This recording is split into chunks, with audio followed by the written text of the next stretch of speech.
पाठिंबा देण्याची भाषा फार वारंवार बोलत होते।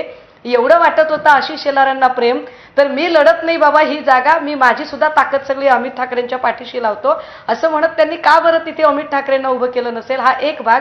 दुसरं असं की जर मनसेबद्दल खरंच इतकं प्रेम आशिष शेलारांच्या मनात असेल तर मग सगळ्याच ठिकाणच्या मनसेच्या उमेदवारांच्यासाठी ते प्रेम दाखवायचं ना।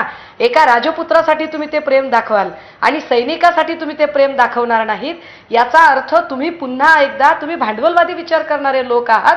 तुम्ही नाहिरे वर्गाचा आणि जे लढणारे सैनिक आहेत तुम्ही त्यांचा विचारच करत नाही, हा स्पष्ट अर्थ आहे। मी चळवळीतली असल्यामुळे नाही, पण आदित्य राजपुत्र नाही का?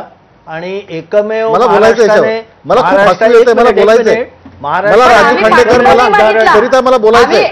आम्ही थेटपणे लढायचं ठरवलं। नाही, महाराष्ट्राने आम्ही अजिबात कोणावरही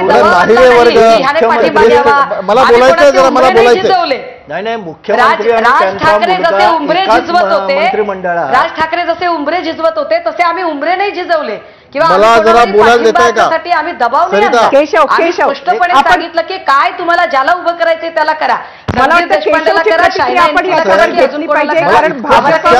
आरोप केले आम्ही दबावाचं राजकारण नाही केलं अजिबात।